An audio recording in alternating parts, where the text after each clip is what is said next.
My name is Kathy, a 40-year-old office worker who had been doing clerical work.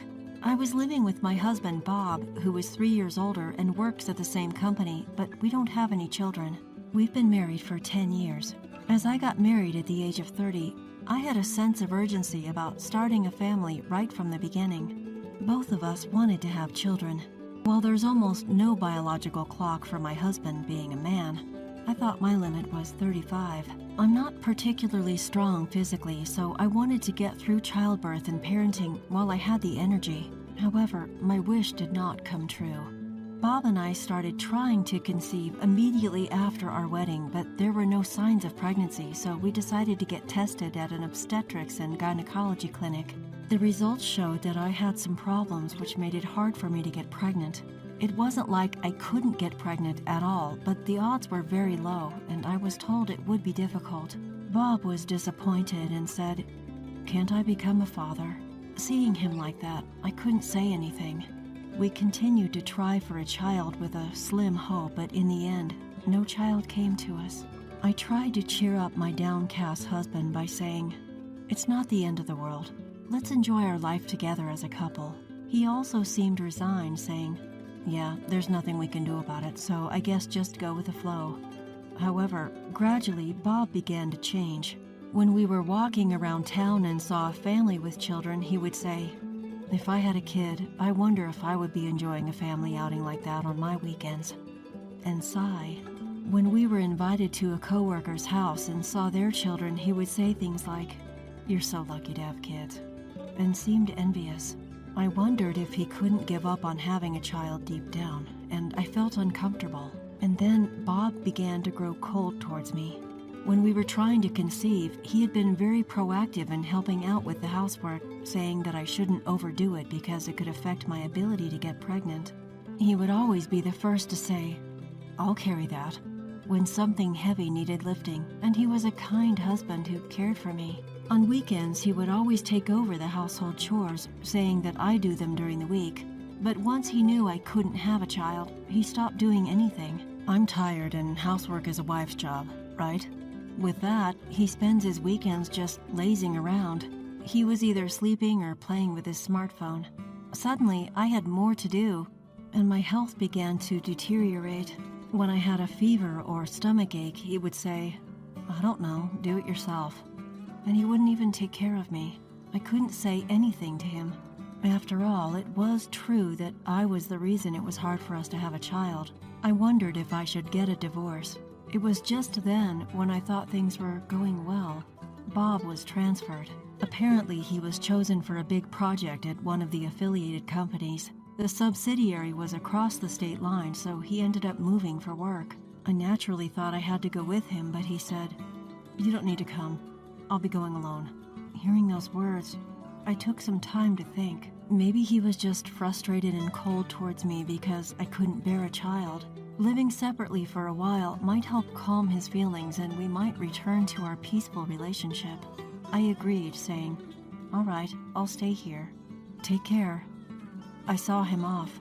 After he was transferred, he would return home only about once a month. Even when he returned, he would soon say he was busy and had to go back. That was usual. But I was happy to see him, even for a short time, because if he really disliked me, he wouldn't come back. After Bob went alone, he began to change gradually. At first, he was the same as always, but as time passed, he became kinder. He would bring me souvenirs saying, "I bought something for you, enjoy." Or he would go shopping with me despite having limited time. He would check up on me asking, "Is there anything troubling you?" I completely thought he had returned to his kind self. Initially, his work assignment was for 1 year, but he ended up staying there for 2 years. The project's schedule was significantly delayed. By the time the second year of his assignment came around, he stopped making any remarks about me not being able to have children when he saw families with children in town. Rather, he said, "We couldn't have children together, but I've given up on it." I was relieved to hear that he had given up. 2 years later, he completed his work assignment and returned home to me. "Welcome back. You must be tired." "I'm home. Finally, we can live together." With such calm exchanges, we resumed living together. but those peaceful days quickly crumbled. After returning, he told me something. There's a young girl in my family who had a baby before getting married. She says she can't raise it by herself because she's too young. Would you be open to us adopting the child? He suddenly proposed. Taken aback by the sudden proposition, I asked, "What's going on?" To which he said, "We couldn't have a child after all. I'm suggesting we adopt this child and raise it as our own." Overwhelmed by the unexpected turn of events, I said, "Let me think about it," and ended the conversation, but I felt something was off about his story. His family lived far away and we didn't have much contact with his parents. Our relationship was so distant that we only exchanged Christmas cards once a year. We didn't have a wedding ceremony, so I didn't know his relatives well. Reluctantly considering adopting a child from someone I hardly knew, I told Bob, "Could I meet the child's parents? I'd like to know what kind of people they are." But he firmly refused, saying, "Why does it matter who the parents are? Why are you so interested in that?"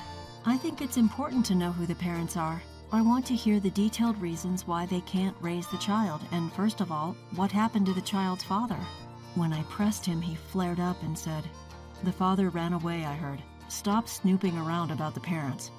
Being told you suddenly take in a child of a complete stranger, you don't just say, "Sure, why not?" "What on earth are you thinking?" I couldn't help but respond in a harsh tone.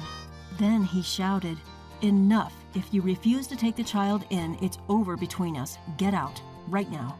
I felt as if I had heard his true intentions in those words. He wanted a child at any cost. My existence didn't matter to him. That's what I came to believe. I also felt I had reached my limit. "All right, I'll gather my things and leave then."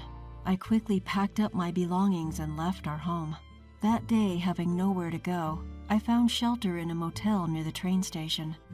The divorce procedures with my husband went smoothly. We settled everything through a lawyer to avoid any disputes, and issues such as alimony, property division, and other matters ended without any hiccups.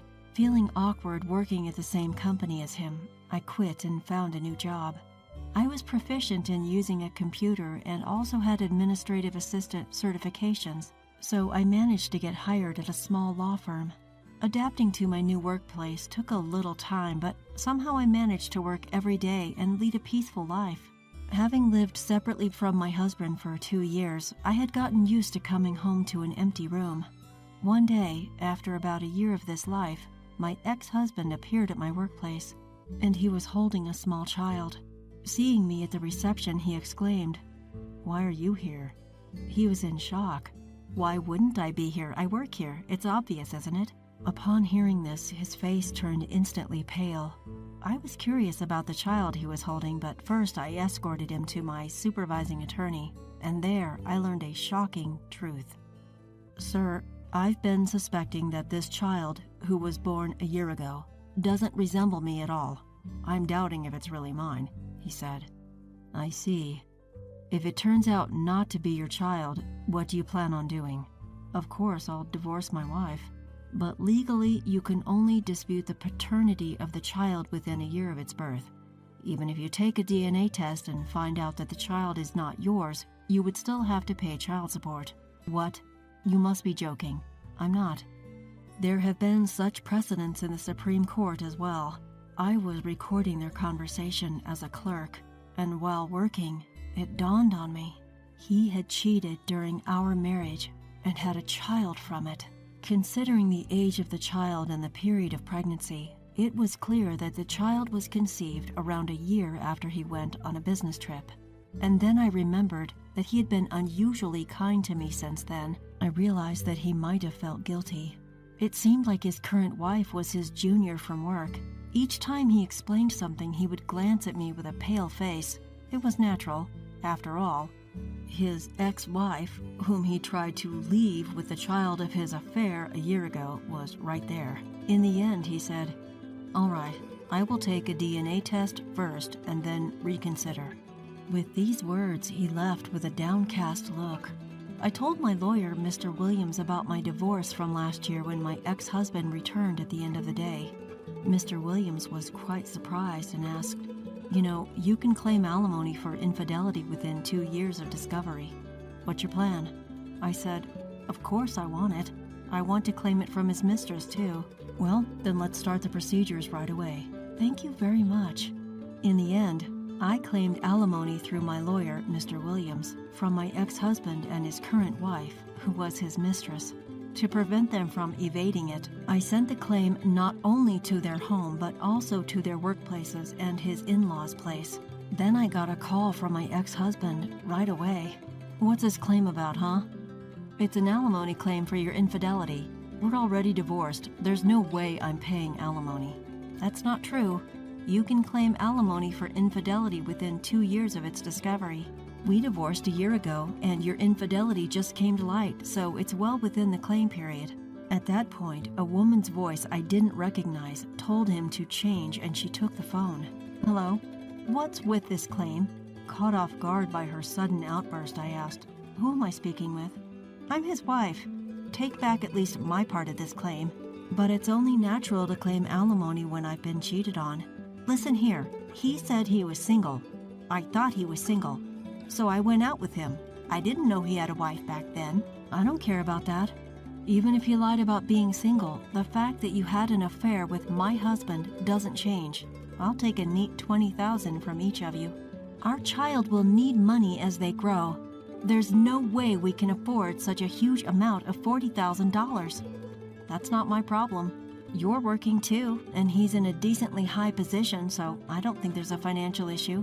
You know, because you sent that claim, he got demoted and had a pay cut, and I got downgraded from a full-time employee to a part-time one, and my income dropped. We can't afford to pay such a huge amount, she said, hysterical. Well, then ask your parents to cover it. I won't back down one bit. I absolutely won't pay. I'm not paying, she shouted, and he came back on the phone. Just as my wife explained, we are going to be in a tough financial situation. Could you please drop the claim? No, I absolutely won't drop it. By the way, let me tell you something good since we're at it, I said to him. What's that?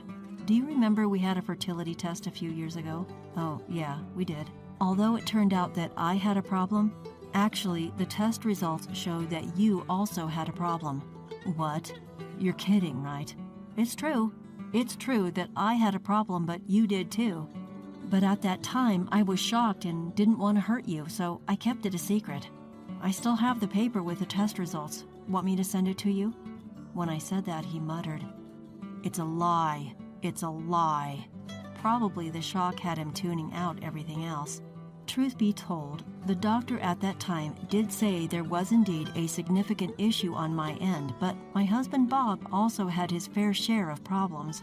The doctor told me, both of you have issues, so it might be tough to have a child. It's not just your issue, Kathy, so don't take it all on yourself. When Bob heard that there was a problem on my end, he was so shocked that he ran out of the doctor's office without hearing the whole story. I was going to keep this fact a secret, but I decided there was no need to hide it anymore, so I told him just now. He muttered, That's a lie. That's definitely a lie. To him, I said, All right, let's leave it at that. I'm busy. And I hung up the phone. After that, I managed to get exactly $20,000 in total for emotional distress from each of them. $40,000 in total. She didn't want to pay, so it seems Bob took on the entire burden. Afterwards, it appears Bob did have the child undergo a DNA test. Turns out the child is not his, just as he feared. Apparently, he's considering divorcing with his wife, but since he'll have to pay child support and emotional distress compensation to her, he's forced to continue his reluctant marriage with his current wife, who was his affair partner, as he doesn't even have the financial leeway due to his demotion. The reason he wanted me to raise his child with his affair partner, it turns out, was because the affair partner is quite a strong-willed woman. He told me himself, when he came to pay the emotional distress compensation, that if he had custody of the child, he planned to find some excuse to break up with her. Recently, his relationship with his wife has become strained, and the atmosphere at home is tense. At work, everyone looks down on them as the adulterous couple, and he seems to be having a tough time. As for me, I'm completely used to my single life and living peacefully. I have plans to go on a trip with my friends during the next long holiday. Even though I'm alone now, my days are fulfilling with work and socializing with friends.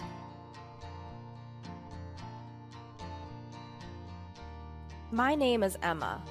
I come from what you'd call a single-parent household. When I was a child, my father passed away, and since then, my mom has been raising me on her own. I've never felt sad about being part of a single-parent family. Although I couldn't spend much time with my hard-working mom, I genuinely admired her as a woman, as she labored tirelessly to maintain the architectural design firm she and my father had started. I aspire to be a woman like my mom, a go-getter in the professional world. However, one day, a terrible event occurred that trampled on my admiration. My boyfriend David is 3 years older than me, whom I met at a social gathering during college. His family is quite wealthy, and he himself managed to land a job at a bank through his connections. He's been working as an elite banker. Especially since we started dating, he's been very generous, showering me with gifts and taking me to fancy restaurants. He can be a bit indecisive at times, but he's kind and a wonderful guy. Recently, David and I talked about our marriage. I just graduated college this spring and started working, so getting married to David right away seems difficult. Plus, I still want some time for myself. But we both agreed that it would be nice to become a family together in the not-so-distant future. So today, I'm meeting David's parents, who will be my future family. In order to report our intentions to marry and to say hello, I'm visiting his parents' home for the first time. To make a good impression on his affluent middle-aged parents, I put a lot of effort into my outfit, hairstyle, and makeup to look charming, yet natural. I hope to be recognized by his parents as a woman suitable for David. With these thoughts in mind, I head towards the front door to leave the house. Mom, I'm heading out. I'm going to visit David's house today. Oh, right. Make sure to be polite. My mom, who's working from home today, looks up from computer and said, I know, see you later. I leave the house, feeling excited. After taking a train and a bus, I arrive at David's house in the neighboring town. It's a huge house, just like out of a fairy tale. I had David confirm his parents' favorite cake shop beforehand, and I bought a cake there. I ring the doorbell of his house. Emma, we've been expecting you. Welcome. David greets me with a gentle smile, and I step into his house. When I'm shown into the living room, I realize even more how spacious and grand the house is. Not just the size of the house, but also the interior decor is so elegant and upscale that I can't help but feel the financial power of David's father, an executive at a major bank. Nice to meet you. My name is Emma. I am slightly intimidated by the difference in the grandeur between this house and mine, but still, I smile and bow my head to greet them. Welcome, Emma. We're pleased to meet you. Please have a seat. I'll prepare some tea, so please wait a moment. Emma, I'm David's father. Welcome to our home. Please make yourself comfortable. David's parents are kind people, just like I imagined. They seem to be the perfect family in a fairy tale world. We started our conversation over a lovely aromatic tea, accompanied by the cake I had brought. His mother was a great talker, and his father was a good listener, and David, who occasionally interjected, while nodding along to my stories. I thought this harmonious time would last forever. But the moment the topic of my family came up, the atmosphere changed drastically. So, you lost your father at the age of 5, and then your mother raised you alone, Emma? She must be a wonderful woman. I respect her as a fellow mother. The fact that you've become such a wonderful woman is a testament to your mother's upbringing. We need to learn from her as parents. Yes, my mother is indeed my role model, I replied. They were praising both my mother and me, and I thought we could have a good relationship with his family. But just when I thought so, David's mother changed the tone. However, she started, coming from a single-parent household and being self-employed, I'm afraid it's not quite suitable for you to become David's wife. With these words, David's father silently nodded in agreement. Oh, well, I was shocked. They had just praised me, and now they were using the word unsuitable. I didn't know what to say and instinctively turned to David. Mom, Dad, not this again. What does it matter, her family situation? It's a minor fact. David defended me, but his parents softly denied whatever he said. No matter the reason, we can't trust a family with only one parent. We'd be troubled if we were to ask to lend money because of financial difficulties. David's father started making a disgusted face, imagining an unfounded scenario where we would ask him for money. Besides, it's not common for a single mother to be able to send her daughter to college. It makes us suspicious if there was another man's support involved. We can't accept a loose woman as a family member. Our family has been bankers since my grandfather's time. David's mother spoke ill of my mother, whom she had never met or even seen. Bankers value trust above all else, you know. Their words, which were not outright slander, hurt even more. David tried to fight back, but it ended with him losing the argument, leaving me out while the three of them argued. We can tolerate you dating her just for fun, but you need to rethink about marrying her. The lifestyle levels are too different between you and this girl. I think you'll end up breaking up due to differences eventually. David couldn't say anything back. He just silently listened to his parents. Finally, he turned to me. With his head bowed, he said, I'm sorry, Emma. I can't marry you after all. What? I'm from a single-parent family, but do I have to give up marrying you for that reason? I don't want to say this either. Please, don't blame me. You knew about my family situation from a long time ago, didn't you? You even met my mother. Do you also think that my family and I are unsuitable for your family? David, who was usually indecisive in times like this, said nothing. But I think his silence was the clearest answer. He must have thought that marrying me wouldn't be a good match, just like his parents said. I felt sad. I never thought that not only his family, but even David would reject me just because I come from a single-parent household. Emma, please, just go home, he finally said with his strained voice. Honestly, I didn't want to stay here a second longer either. I'm leaving. I'm sorry for the trouble, I said, even though no one tried to stop me. They probably felt relieved that I left. With tears streaming down my face, I retraced my steps and went straight back home.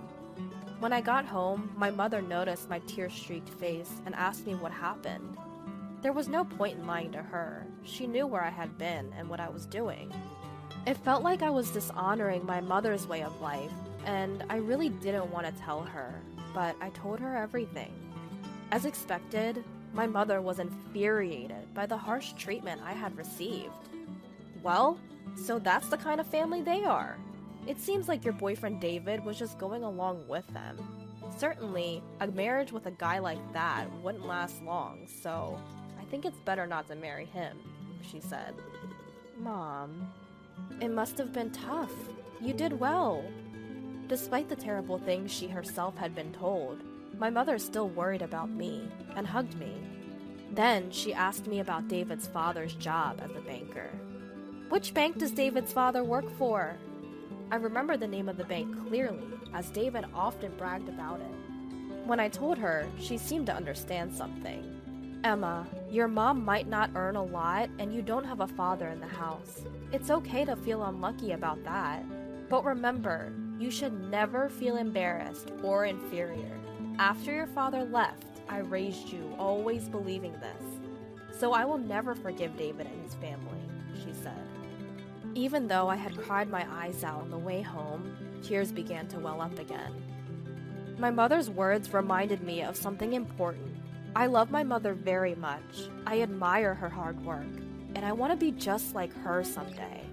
It's ridiculous to deny my admiration for her for the sake of David and his family, who trampled on it for such a trivial reason. The next day, my mother said to me, "I checked, and as I thought, our company does have dealings with David's father's bank. I don't want to deal with a bank where the father of a man who dumped my daughter so harshly works, so I'm going to cancel the contract. I'll explain the whole situation. I don't know what will happen, but if they say trust is important, let's make sure they understand that they no longer have my trust." She called the bank right when it opened, bypassed the loan officer, and asked for the branch manager. "Branch manager? We're terminating our dealings with you. Yes, I'm sorry it's so sudden, but it seems that one of your officers has severely mistreated my daughter. If you're willing to hear the details, I'd be happy to come and explain it personally. What do you say?" I heard my mother's conversation just before I went to work. I knew she was going to terminate the contract, but I didn't know what would happen next. I didn't understand what it meant until a few days later, when I got a call from David asking me to meet him at a nearby park. David and his parents were at the park. His parents glared at me. David asked me in a troubled voice. My dad suddenly got fired, and when I asked why, they said it was because of my girlfriend. "What on earth have you done, Emma?" In those words, I understood everything. What it means to sever a contract, what it means for a banker to lose trust. It all became clear to me. If someone who lends and borrows money based on trust loses that trust, they essentially lose their livelihood. If there's a cause that erodes the vital trust from customers, it must be eliminated. In other words, it means his father was expelled from the company as the root of all evils that undermine trust. What I discovered later was that David and his father, just like they did with me, looked down on customers as they were poor, causing all sorts of trouble. It seemed it was only a matter of time before they would be let go.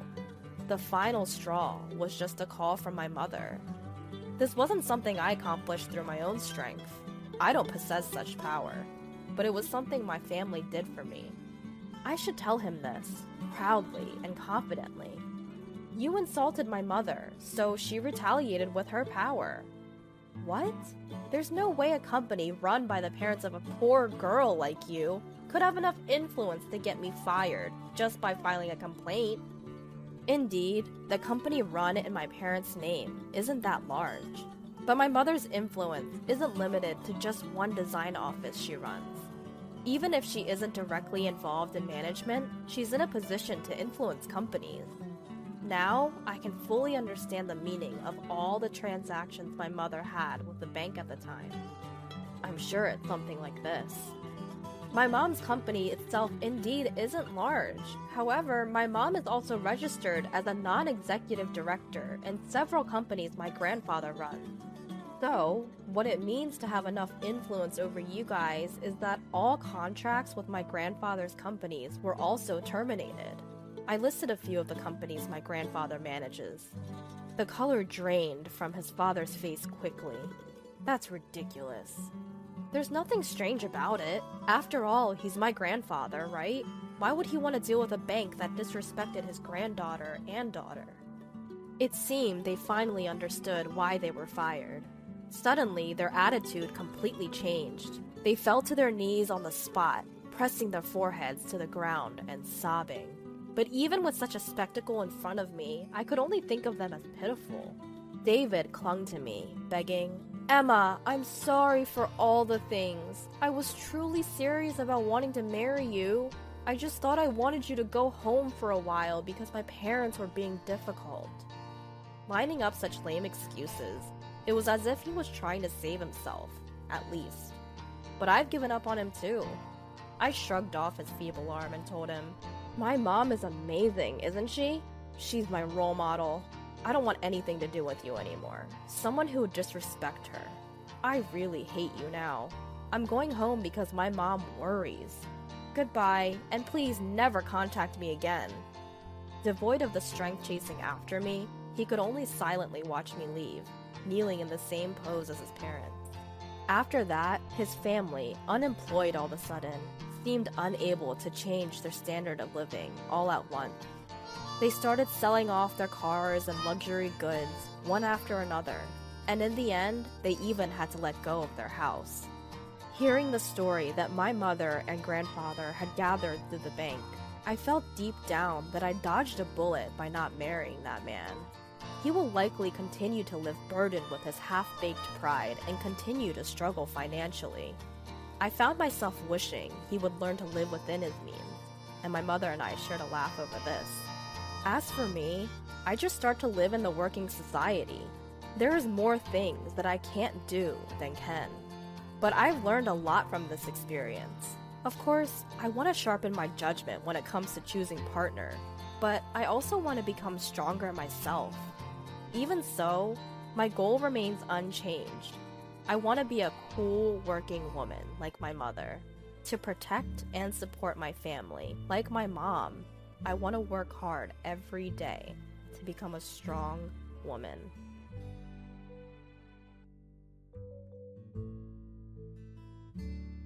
I can't stand the cold. My body aches. I woke up from the chills and intense pain in my joints.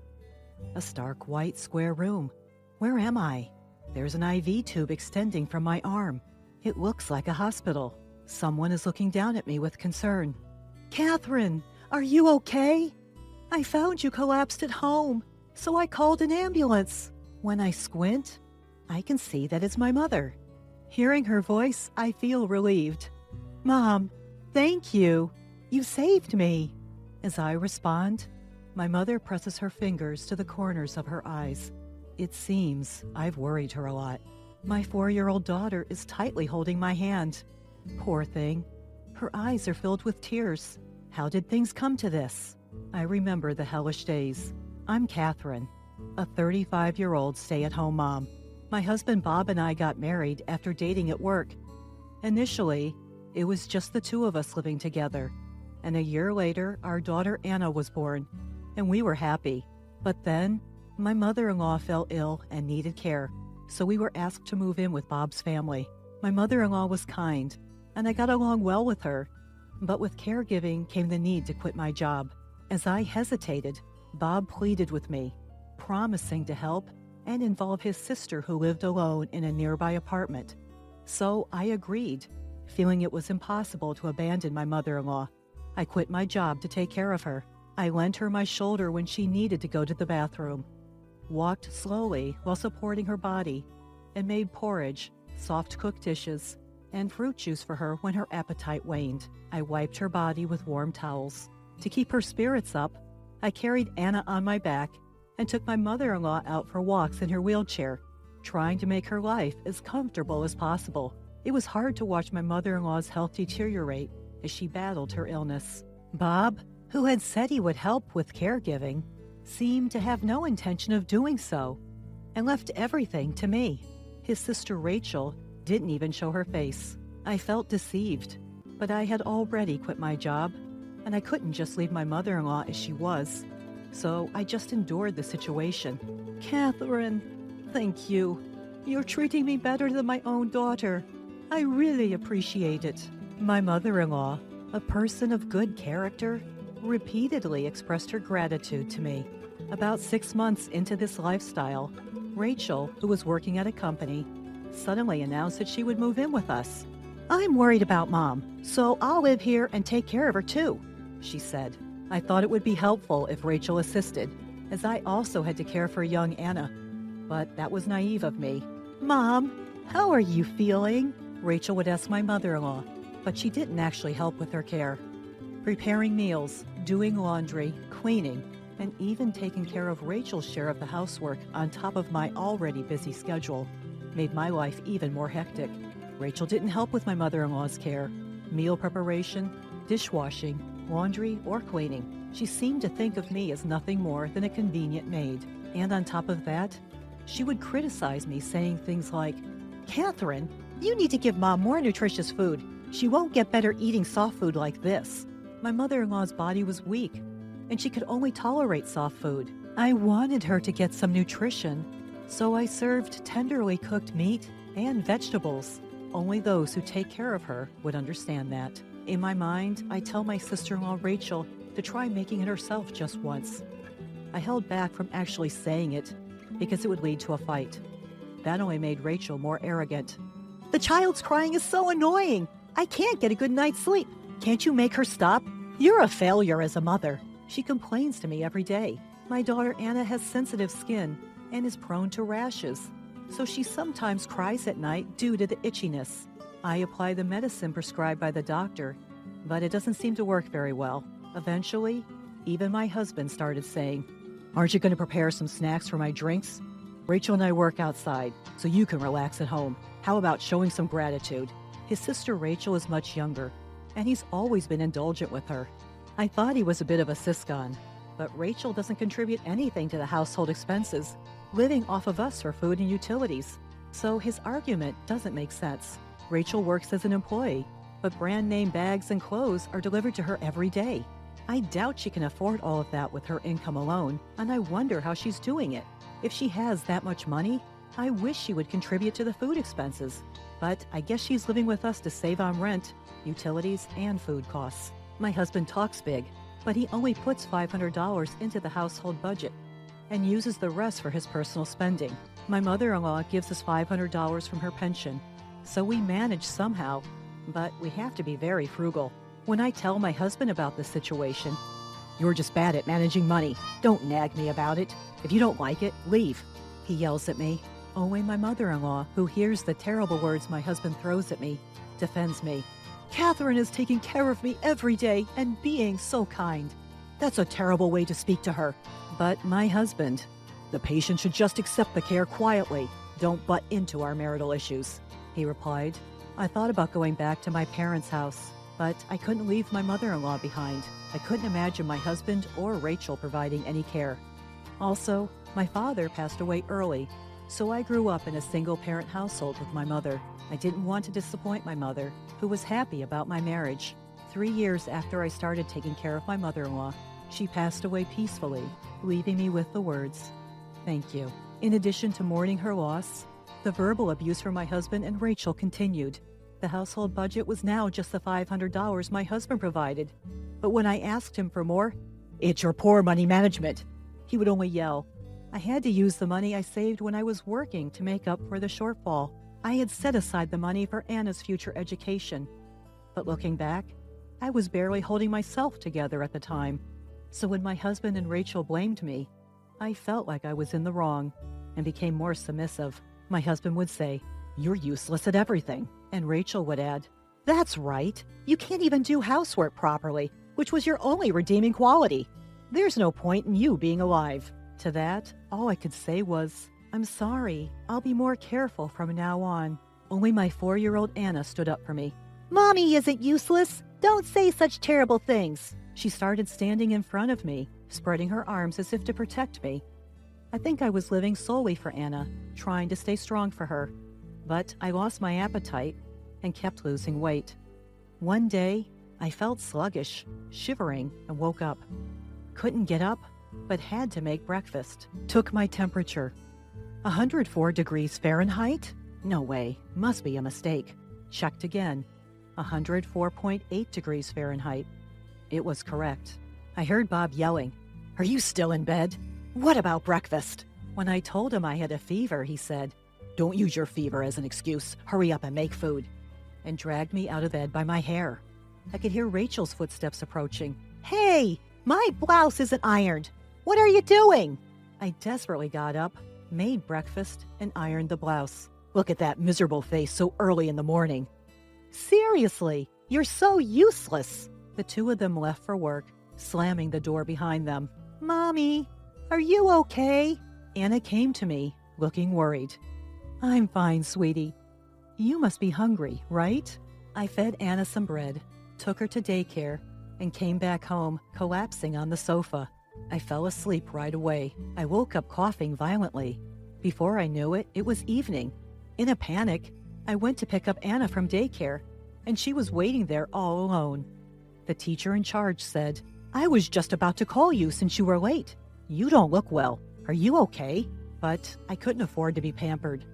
I took Anna home and hurriedly prepared dinner. I couldn't go shopping, so I made do with what I had. When Bob and Rachel came home, they started yelling. What is this disgusting-looking food? Is this what I get after working hard all day? It looks like pig slop. The mushy appearance is just like it. I can't eat this. With that, Bob threw the food into the trash. It's not fair. I wasn't feeling well, but I tried my best to make it. I snapped back, but it only made Bob angrier. He fetched a bucket of water and splashed it on me. You said you have a fever, right? This should cool you down. Rachel, we don't have to eat this terrible food.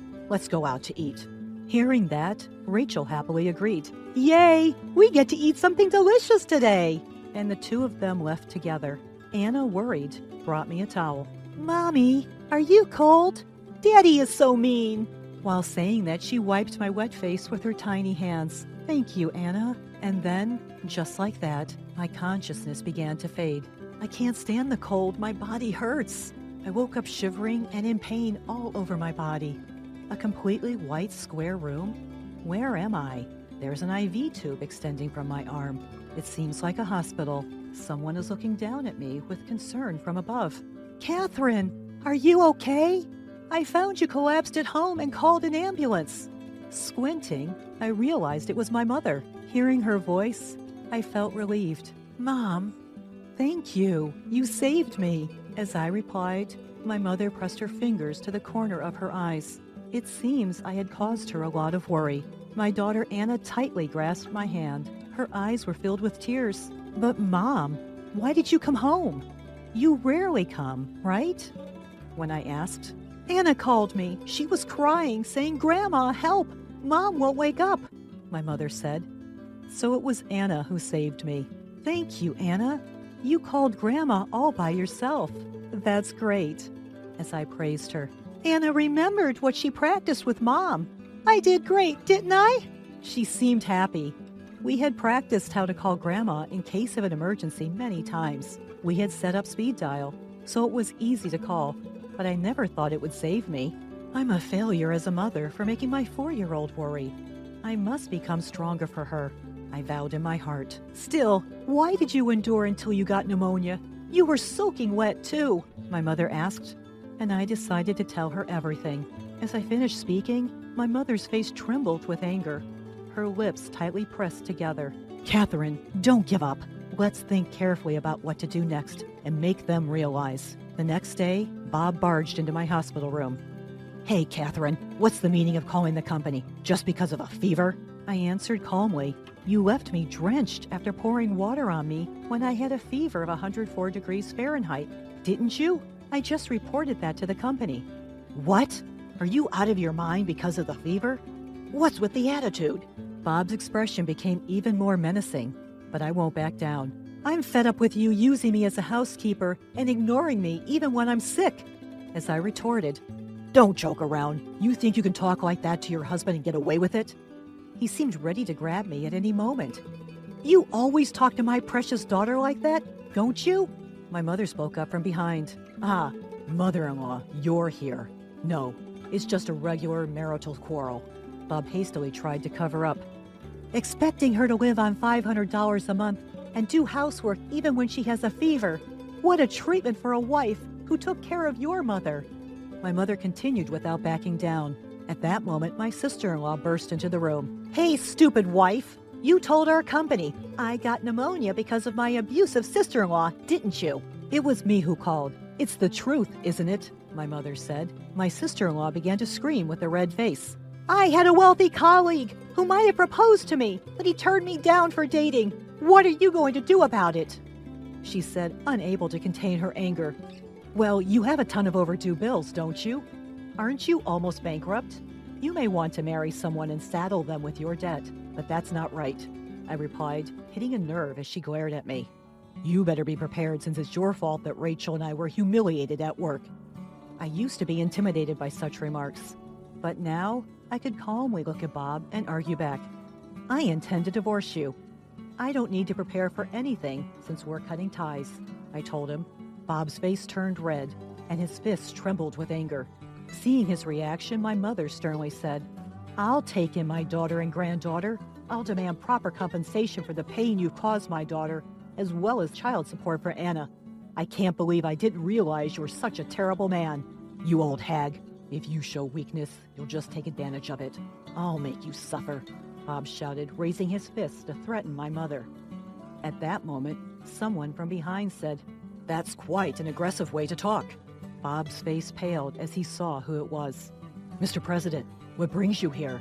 The one who appeared was the president of the company where Bob and I used to work. Actually, he was a close friend of my late father, and he reached out to me when my father passed away, helping me out in various ways since then. When I consulted him about Bob, he immediately stepped in. "I heard everything you said to your wife and mother-in-law in the hallway. I'm disappointed in you. I'll reconsider how you're treated at the company from now on. You should be the one to prepare yourself." "What?" Bob dropped his shoulders and hung his head. After that, Bob and I divorced, and I was able to cut ties with my sister-in-law, who treated me like a maid. I was glad to receive a $30,000 settlement and a $100,000 lump sum child support payment. Bob had only given me a small amount of living expenses, so he had saved up some money, but now he had to give it all to me. 6 months later, Bob contacted me, asking to reconcile, but I firmly refused. According to Bob, Rachel had become bankrupt due to her extravagant shopping and was desperately repaying debts while working at night, having quit her job. Bob was transferred to a rural area, but his high pride couldn't accept it, and he quit the company. He is now struggling to make ends meet with multiple part-time jobs, and as neither Bob nor Rachel do any housework, their home has become cluttered and a garbage house, with complaints from the neighbors. It's not my problem that he wants me to come back and fix things. I am living peacefully and happily with my mother and Anna. The president of my former company, who had helped me, invited me to work there again, so I'm thinking of rejoining. From now on, I want to live my life firmly for Anna's sake. I'm Karen, in my 40s. I lived with my husband Nick and our daughter Sophia, but my father-in-law, now in his 90s, asked us to move in. Nick has a brother, but he's a traveling worker. His situation is uncertain as to when he'll be able to return home, so the talk turned to us. My in-laws' house is 3 stations away, and we've been helping them with hospital visits, but due to their age, they asked us to move in for emergencies. When my father-in-law consulted us, Nick looked a bit troubled. His mother favored his older brother a lot and used to slander Nick, saying, "Your brother is so smart, why are you such a failure? Your brother will inherit this house, you should find a job and leave." I'm not sure if my father-in-law knew about this, but he said, "Your mom is looking forward to living with you guys too." When Nick consulted with his brother, he seemed relieved and left everything to us, saying, "It would help if you guys could move in." To be honest, I don't like my brother-in-law. He has a son the same age as my daughter Sophia, but he always compares them and looks down on my daughter. During high school entrance exams, despite not much difference, he looked down my daughter for aiming at a high school with a slightly lower score while boasting about his son aiming at a higher one. This happened over the New Year's holiday, just a few months before the exam. In the end, his son didn't get into the school he wanted, but when he decided to go to a private school, he looked down on us saying, "Poor people can only go to public schools, haha." Every time we gathered together for the new year, he boasted, "I'm the eldest son, I'll inherit this house." But now he completely left everything to us. However, since we got my brother-in-law's approval and my father-in-law's eager request, we decided to accept the offer to move in. Originally, we planned to sell the place we were living in once our daughter Sophia starts college and buy a new one for just the 2 of us, my husband Nick and me. But we decided to think of this move as just a year ahead of our schedule. Upon moving in, just as my father-in-law had said, my mother-in-law welcomes our family warmly. She gave the largest room to us, the next largest room to Sophia, and even offered to clean all the areas except for our room herself. When she said, "We'll do our laundry ourselves, but could you please take care of the meals for us?" I was more than happy since I was expecting that I would have to handle everything. Sophia only has 1 more year until college entrance exams. She was a little nervous about the change of environment, but she was relieved to get a decent room. She seemed pleased to be able to use a larger room than before. We decided to pay a few $100s in rent each month and split the cost of utilities and food. The cohabitation started in a much better atmosphere than I had expected. Nick seemed relieved, but after a few months, things started to change slowly. That day was when my mother-in-law was supposed to go to the hospital. since I didn't know when I would be able to come back, she said, and she asked me to clean and do the laundry. I had just had a day off from my part-time job, so I accepted without thinking. However, when I went to the supermarket for groceries, I happened to see my mother-in-law. She was happily chatting with a friend at a cafe. At that time, I thought it was okay once in a while, but it became not just once in a while after that day. I have to go to the clinic once a week, and I'll need you to take care of the cleaning and laundry every time. My mother-in-law says this apologetically, but I'm skeptical about whether she's really going to the clinic. She eats 3 meals a day and snacks in between. She is lively every day, sleeps well, and from my point of view, she seems healthy. But I decided to turn a blind eye because I would rather avoid ruining our relationship. I was preparing from the beginning that I would probably end up doing everything, and doing this once a week seemed not a big deal. However, after accepting this, my mother-in-law's request started to escalate. What was once a week became twice a week, then thrice, and on top of that, she said, "Could you please not move the trash can in our room? It's in the best spot right here. I just can't get enough energy going in the morning from your breakfast. I really need more healthier breakfast. Ideally, I'd like at least 5 side dishes. I don't want you to wash that handkerchief with other items because it's important," she said, among other complaints about how I do housework. She even suggested, "Why don't you quit your part-time job? It doesn't look good. Then you could take care of all the housework." Making me do all of the housework and complaining about it is so scary. I brush it off by saying, "I'll think about it." I had some savings for buying a condo, so I figured I could just move out if I got fed up with it. So with that attitude, about half a year passed since we started living together, when suddenly my brother-in-law returned. My mother-in-law was delighted at the news of his sudden job transfer, and as soon as my brother-in-law came back, her attitude changed dramatically. We were kicked out of the room we were using on the day my brother-in-law came back. She said that because my brother-in-law was going to use the biggest room, we should all use my daughter's room. Thinking about my daughter, my husband rebelled, but they didn't take it seriously. We had to use one room for 3 people, but my brother-in-law's influence didn't end there. I was told to adjust the meals to my brother-in-law's taste, to hang his suits in a certain way.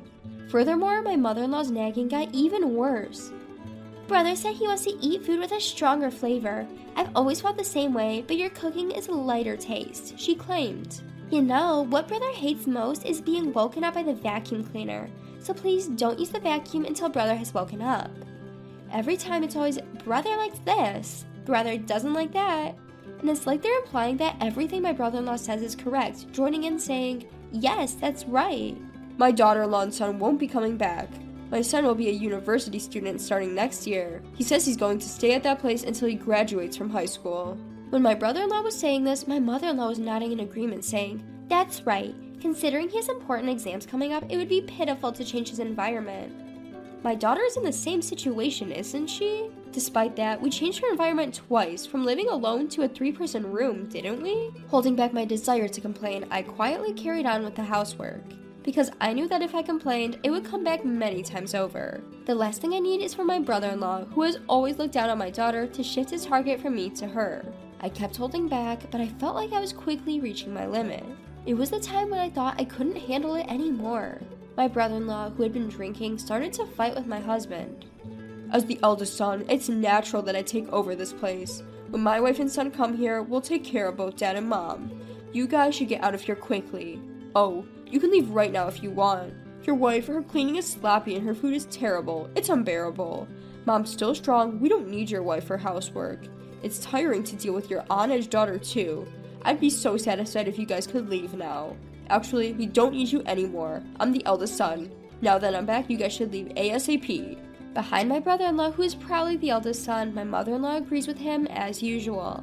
"Since your brother's wife is coming, we don't need your wife anymore. We only need a grandson, not a granddaughter. You're pitiful having a useless wife who can't cook, clean, or do laundry properly. You've always had a tough time. I actually wanted to live with your brothers. I just reluctantly agreed because your father said so. I never wanted to live with you at all." Inspired by my brother-in-law, my mother-in-law got carried away and began to say even more outrageous things. My husband, who is usually mild-mannered, seemed unable to bear it any longer. "Enough, I get it. We should leave, right? We'll leave. Happy now? Stop speaking ill of Karen and Sophia," he shouted. This surprised even me. I had never heard my husband raise his voice in anger before. Neither of them expected him to explode in such a way, quickly downplaying their behavior, saying, "We were just joking," or "Don't take it so seriously." But my husband disregarded their excuses and, without uttering a single word, started to make his exit. This shift in his demeanor truly unsettled them. They turned pale and began to cling to my husband, their faces filled with desperation. Their self-serving attitudes were astounding. It felt ridiculous, having tolerated their behavior up until this point. I was in the middle of cleaning up after dinner, but I dropped everything to stand by my husband's side. "We were tired of living with you. If we both want the same thing, it's just right. I'll be leaving soon. Please rest assured." My brother-in-law and mother-in-law were both slack-jawed, making fools of themselves. Even I, who had always been so loyal, was now standing up against them. They probably couldn't imagine this as people who always think about themselves. Even now, I cannot forget about their expressions. My bold stance was all thanks to my husband. To be honest, as soon as my brother-in-law returned 2 weeks ago, my husband started looking for a rental property. We didn't know when my mother-in-law might revert to her old ways, or when my brother-in-law might start harassing our daughter again. There were too many uncertainties, so we began preparations to be ready to move out at any moment. We felt truly sorry for our daughter, having to change her surroundings so often, but it's better than staying here. We had a few places shortlisted, and by the next day, we had signed a lease for an available property and left our in-laws' place the following day. Afterwards, our daughter successfully got into college. She decided to live on her own, and we, as originally planned, bought a new apartment. It was a peaceful afternoon at the start of our new life when a call came in. The caller ID showed it was my mother-in-law. My husband was reluctant to answer, but when the incessant ringing was too much to bear, he finally picked up. We could hear the sound of my mother-in-law sniffling, possibly crying over the phone. "I'm sorry for what happened back then. I know an apology might not make up for it, but can we put it all behind us? I want to live with you all again. The truth is, something terrible has happened to my son.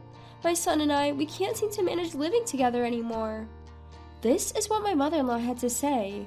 My brother-in-law had an affair within the company, and when it was discovered, he was demoted. That's why his sudden transfer had been decided. It seems his salary has dropped significantly, but my mother-in-law, who was indulgent with my brother-in-law, had not been receiving rent or living expenses from him, so she was oblivious to his situation until now. My brother-in-law thought he could keep the truth from being discovered, but a single letter shattered his scheme. It was a letter of proof sent by his wife. My brother-in-law, under the impression that his affair was not known, had passed off his demotion as a transfer, but his wife knew everything and seemed to have sprung divorce on him as soon as their son started college. On top of the fact that it was already difficult to live on my brother-in-law's income alone, he was saddled with alimony and child support payments, pushing him into a situation where he had no choice but to go into debt. It seems that my mother-in-law wanted to rely on my brother-in-law after she finished using the money left by her husband, but my brother-in-law was demoted and the debt led to a divorce. She won't have anyone to rely on for housework and nursing care. That's why she asked for help. "Can't you at least return my husband to me?" My mother-in-law pleaded with a desperate voice. Yes, my father-in-law is currently living with us. My mother-in-law, who could not oppose to my father-in-law, used to hurl abuse at my husband when my father-in-law was not present. And when she would complain about me, she always made sure that my father-in-law was not around. However, once my brother-in-law moved back, she seemed to think it was okay if my brother-in-law was there, and she started complaining in front of my father-in-law as well. When my husband confessed to my father-in-law about my mother-in-law's past abusive behavior, my father-in-law, who had not known about it, apologized to my husband. "I'm sorry I didn't realize it sooner. And then I went ahead and suggested we all live together. Just do whatever you guys want." Those were my father-in-law's words, but my husband seemed to be worried about leaving him with my mother-in-law and brother-in-law. That's when I suggested that my father-in-law should move in with us. And so we ended up living together in the new house. Although my father-in-law was quite taken aback by my mother-in-law's behavior, he left her a decent amount of money, probably because of their long history together. Well, if he continued that life, he would have had it for a year. "Dad says he wants to live with us. We no longer intend to live with you, Mom, so don't start asking us for favors now." My husband quietly stated that and then hung up the phone. I would have liked him to say more, but given the significant damage already done, I decided it was good enough. According to what we later heard from my father-in-law, my mother-in-law apparently started working part-time at a convenience store despite her old age. As for my brother-in-law, he was unable to repay his debts with just his regular job and seemed to be working extra hours, even during the night and on his days off, sparing little time for sleep. They seemed to be enjoying their life of debt together. On the other hand, thanks to my father-in-law contributing half of the cost to our apartment, we have plenty of breathing room in our lifestyle. We are planning a trip with him to our daughter's place during the upcoming long weekend. We're looking forward to staying in a luxury hotel and seeing our daughter again after a long time.